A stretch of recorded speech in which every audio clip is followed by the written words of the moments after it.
Hello दोस्तों, law wizard गुरु में आपका एक बार फिर से बहुत स्वागत है। कंपाउंड लेवी स्कीम की चर्चा को हम आगे बढ़ाते हुए इस लेक्चर में देखेंगे कि किस एसएससी पर किस रेट से कंपाउंड लेवी स्कीम के अंदर टैक्स लगता है। कंसेशनल रेट ऑफ टैक्स के अंदर यदि आप रजिस्टर्ड हैं एज ए मैन्युफैक्चरर तो आपको किस रेट से टैक्स देना पड़ेगा, और यदि आप एक ट्रेडर हैं तो आपको किस रेट से टैक्स देना पड़ेगा, और यदि आप गुड्स में डील करते हैं और सर्विसेज में भी डील करते हैं तो आपको किस रेट से टैक्स देना पड़ेगा, और सोलेली केवल आप सर्विसेज में डील करते हैं तो आपको किस रेट से टैक्स देना पड़ेगा। यानी कि कंसेशनल रेट ऑफ टैक्स के बारे में हम सारी बात करेंगे।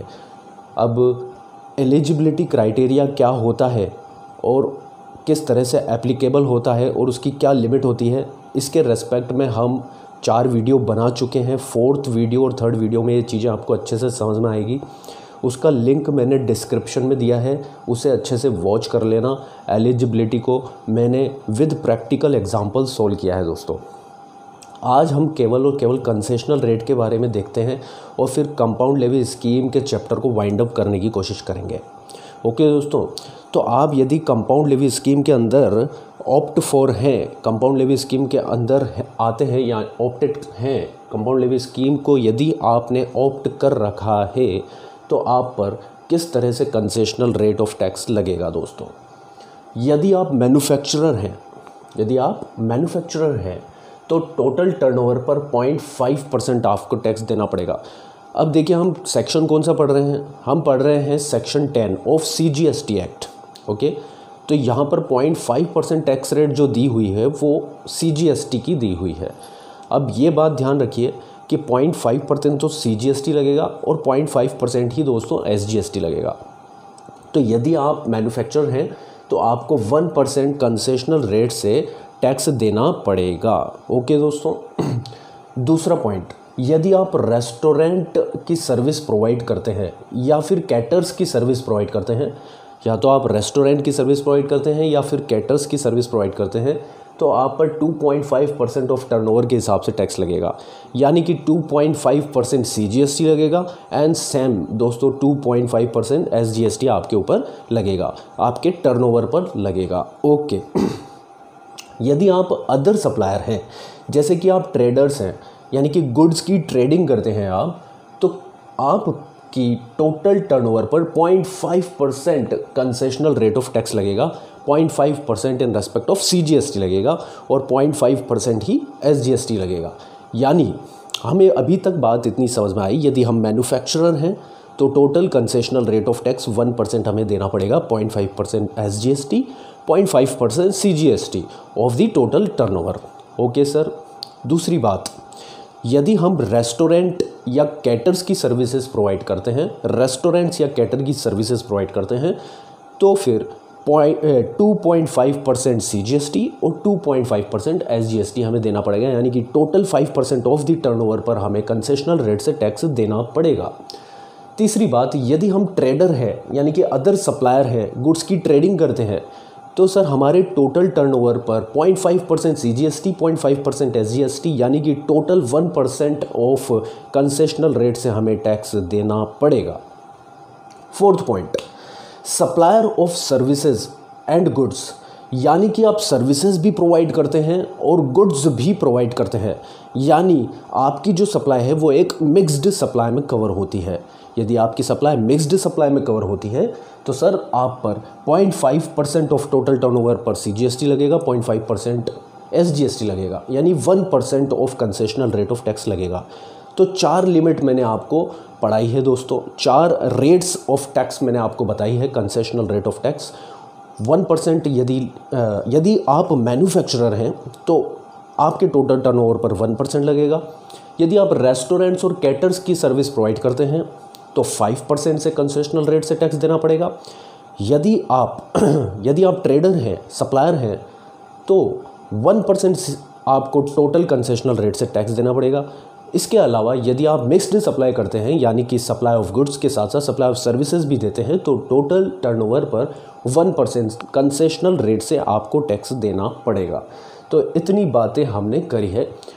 अब हम देखते हैं इसके बाद कि सर एक टॉपिक हमारा छूटा हुआ है जिसमें 50 लाख की लिमिट आपने बताई थी एग्रीगेट टर्नओवर की, यदि एक असीसी केवल और केवल सर्विस ही प्रोवाइड करता है, सर्विसेज ही प्रोवाइड करता है, उसके साथ गुड्स की सप्लाई नहीं करता है, केवल सप्लायर ऑफ सर्विसेज ही है, तो वहाँ पर लिमिट आपने बताई थी एग्रीगेट टर्नओवर की 50 लाख होती है।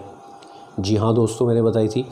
बट उस पर कंसेशनल रेट ऑफ टैक्स क्या लगता है, और क्या सप्लायर ऑफ सोलेली जो सप्लाई ऑफ सर्विस करता है उसे सेक्शन 10 में कवर किया गया है या नहीं किया गया है। तो दोस्तों मैं आपको बात बता दूं कि एक्ट में, CGST एक्ट के सेक्शन 10 में जो सप्लायर केवल और केवल सर्विसेज को प्रोवाइड करता है उसके बारे में कुछ भी बात नहीं की गई है। उसकी बात गवर्नमेंट ने नोटिफिकेशन को इंसर्ट कर की है। अब वो कौन सा नोटिफिकेशन है और क्या बातें करता है और किस रेट से कंसेशनल रेट ऑफ टैक्स एक सप्लायर ऑफ सर्विसेज को देना पड़ता है, वो हम देखते हैं।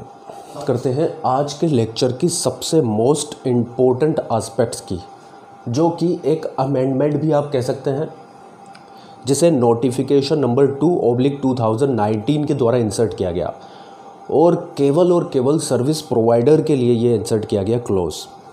कई लोग कहते हैं कि ये सेक्शन 10 कंपाउंड लेवी स्कीम यानी कि concessional rate of taxation system के अंदर आया हुआ एक अमेंडमेंट है। पर दोस्तों मैं आपको ये बात क्लियर करूं कि सेक्शन 10 ऑफ CGST एक्ट के अंदर किसी भी तरह का कोई भी अमेंडमेंट नहीं है। यानी कि आप केवल और केवल सर्विस प्रोवाइड करते हैं, जिसकी एग्रीगेट टर्नओवर की लिमिट हमने कल देखी थी जो 50 लाख की होती है प्रीसीडिंग फाइनेंशियल ईयर में। यदि आपका एग्रीगेट टर्नओवर 50 लाख तक है, 50 लाख से ज़्यादा नहीं है, तो नेक्स्ट फाइनेंशियल ईयर यानी करंट फाइनेंशियल ईयर में 50 लाख रुपीज़ तक आप कंसेशनल रेट से टैक्स देंगे। ये सारी बातें जो मैं कह रहा हूँ ये नोटिफिकेशन नंबर 2/2019 के अंदर इंसर्ट कर कहा गया, जो कि 7 मार्च 2019 को ये नोटिफिकेशन लाई गई थी, जो केवल और केवल scheme for small service provider के लिए लाई गई थी। हाँ सर, इस डेट तक किसी भी तरह का कोई भी provision section 10 of the CGST act के अंदर नहीं था।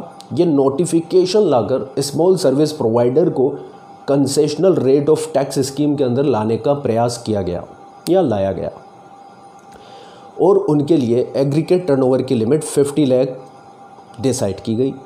यदि प्रीसीडिंग फाइनेंशियल ईयर में आपका एग्रीगेट टर्नओवर 50 लाख से ज़्यादा नहीं है तो करंट फाइनेंशियल ईयर में आप कंसेशनल रेट से टैक्स दे सकते हैं, but subject to up to 50 lakh. यानी कि प्रीवियस फाइनेंशियल ईयर के एग्रीगेट टर्नओवर के बेसिस पर दोस्तों आप करंट फाइनेंशियल ईयर में कंसेशनल रेट से ऑफ टैक्स पे करने के लिए एलिजिबल हो गए, तो करंट फाइनेंशियल ईयर में 50 लाख तक आप पर कंसेशनल रेट ऑफ टैक्स लगेगा। अब इस नोटिफिकेशन में कंसेशनल रेट ऑफ टैक्स भी बता दी गई, जो बताई गई 3% CGST, 3% SGST, यानी कि कंसेशनल रेट ऑफ टैक्स आपकी लगेगी टोटल 6% से। इसका मतलब ये हुआ कि करंट फाइनेंशियल ईयर में यदि आपका टर्नओवर 50 लाख तक का है तो आप 6% से कंसेशनल रेट ऑफ टैक्स पे कर दीजिए। किसी भी तरह की टैक्स इनवॉइस इशू मत कीजिए, बिल ऑफ सप्लाई वहाँ तक इशू कीजिए। GST पे करने की हायर रेट से आपको ज़रूरत नहीं है। अब जब कंसेशनल रेट से टैक्स पे करेंगे तो उस लिमिट तक टैक्स इनवॉइस इशू नहीं करेंगे, बर्डन ऑफ टैक्स कस्टमर पर शिफ्ट नहीं होगा। और ऑब्वियसली जब तक आप कंसेशनल रेट से टैक्स पे करते हैं जिस लिमिट तक अप टू 50 लाख तक, आपको ITC का बेनिफिट भी नहीं दिया जाएगा। और दोस्तों जैसे ही करंट फाइनेंशियल ईयर में आपका एग्रीगेट टर्नओवर 50 लाख से क्रॉस हो जाता है तो अबाव 50 लाख जितना भी आपका टर्नओवर होगा उस पर आपको GST पे करना पड़ेगा। यानी कि concessional rate scheme, compound levy scheme से आप बाहर हो जाएंगे। उस एक्सीड अमाउंट ऑफ टर्नओवर के लिए उस पर आपको GST पे करना पड़ेगा। उसके लिए आप टैक्स इनवॉइस भी इशू कर सकते हैं, ITC का बेनिफिट भी ले सकते हैं, और चूंकि आप टैक्स इनवॉइस इशू करेंगे तो बर्डन ऑफ टैक्स भी कस्टमर पर डेफर कर सकते हैं, यानी कि शिफ्ट कर सकते हैं। ये सारी बातें मैंने आपको नोट डाउन करी है बोर्ड पर। नोटिफिकेशन नंबर 2/2019 जो लाया गया 7 मार्च 2019 को, scheme for small service provider. इस डेट तक जिस दिन नोटिफिकेशन आया किसी भी तरह का कोई भी प्रावधान सेक्शन 10 के अंदर नहीं था। Till date section 10 is not applicable on exclusive supply of services, और आज भी सेक्शन 10 के अंदर कोई प्रावधान नहीं है। ये जो नोटिफिकेशन लाया गया ये सेक्शन 10 का अमेंडमेंट नहीं है। कई लोग गलत इंटरप्रिटेशन करते हैं कि स्मॉल सर्विस प्रोवाइडर के लिए सेक्शन 10 में अमेंडमेंट लाया गया है और स्मॉल सर्विस प्रोवाइडर को इंक्लूड करते हुए ये इंसर्शन लाया गया है, पर ऐसा नहीं है दोस्तों।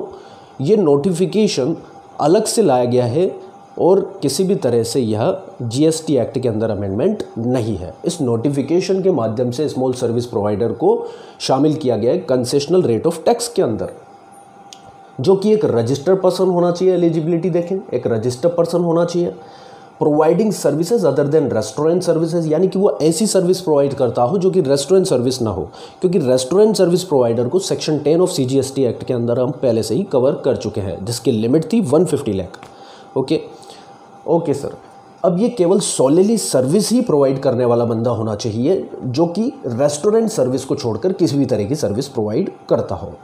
फिर आगे बात कही गई कि aggregate turnover subject to the limit in the preceding financial year of 50 lakh, यानी पिछले फाइनेंशियल ईयर में आपका टर्नओवर 50 लाख तक है तो आप एलिजिबल होंगे to opt for the scheme for small service provider under the notification number 2/2017 dated 7 March 2017। यानी कि आप स्कीम ऑप्ट कर रहे हैं service as a small service provider, वो सेक्शन 10 में ऑप्ट नहीं कर रहे हैं, आप नोटिफिकेशन जो लाया गया है उसके दौरान उसके तहत इस स्कीम में आ सकते हैं। ओके दोस्तों, अब कंसेशनल रेट ऑफ टैक्स मैंने बता दिया है इन स्मॉल सर्विस प्रोवाइडर्स के लिए जो इस नोटिफिकेशन के अंदर फॉलो होते हैं, जो रेस्टोरेंट सर्विस को छोड़कर अदर सर्विस प्रोवाइड करते हैं। 3% CGST और 3% SGST से आपको टोटल 6% टैक्स देना पड़ेगा। ये 6% GST नहीं है, ये 6% क्या है? Concessional rate of tax. Okay दोस्तों, तो ये हमने बात करी पूरी तरह से सर्विस प्रोवाइडर के लिए। आज का वीडियो हम इतना ही रखेंगे।